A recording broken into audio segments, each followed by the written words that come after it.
I've been noticing that in advertising food and drinks, chocolates, etc., there's a big stress on energy. And I've got a suspicion that the world's running out of energy. I notice teenagers drinking energy drinks. Well, I'm nearly out myself, but why would they need something to boost their energy? Now, it's part of a wider problem. I heard a program on this, and it says that the world is in the grip of a Great Depression. We're not talking about a financial depression. We're talking about depression which has overtaken people and they feel trapped by it. Now, I was first aware of this, you know, the people who raise money for sick children, for orphan children. They used to run advertisements, and in their advertisements they would feature some poor, pathetic, maybe dying child and ask you to make a donation.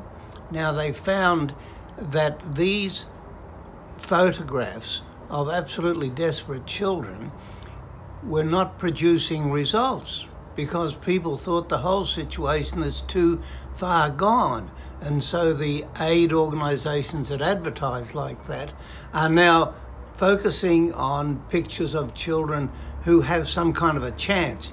It was last week that I heard this same theme in relation to climate change and in relation to world peace.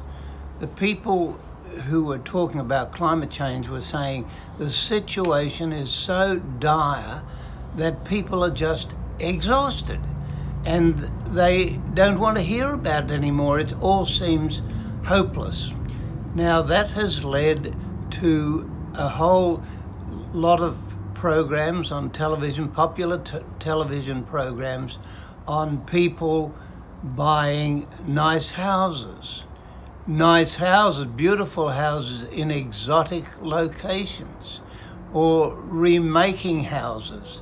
And these programs have large audiences, and people are beginning to think, well, I can't do anything about world hunger, I can't do anything about this rapidly deteriorating climate, but what I can do is buy myself or watch people buy something that I think is just absolutely marvellous. It's called cocooning. So young couples and older ones are tempted to find this space where they can build their perfect residence, and that maybe put a wall around it, put perfect sound and all the Wi-Fi and everything you need, and surround themselves with wonderful furnishings, good wines, and just enjoy it, and not even worry about the depressing things that are happening in the world.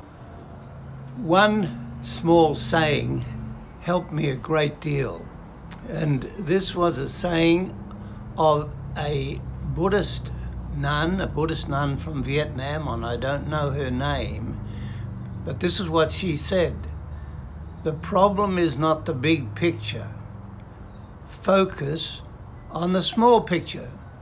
That's where you can make a difference. And if we all focus on the small picture, then we are making a contribution to the larger whole. Now, I thought that's tremendous, because I was worn out thinking about global problems, but what about the environment in which I lived?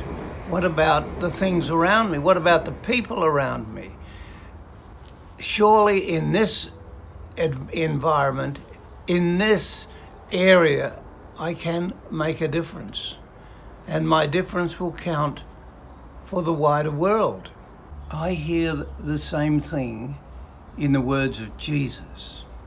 Now, in the world of Jesus, there was all kinds of corruption, exploitation, child prostitution, everything. He did not speak about the big picture of the Jews casting off the yoke of Rome. He simply concentrated on the small picture. He said, love one another. He said, don't think about tomorrow, focus on today. He was doing something which was extremely profound.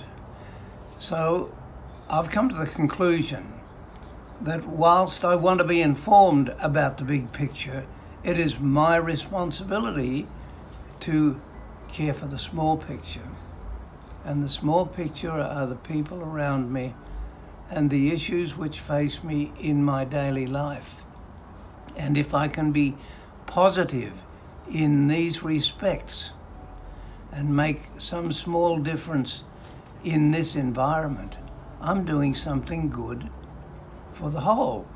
So, if you're exhausted, worrying about these big problems, why don't you think about the small picture and concentrate on that?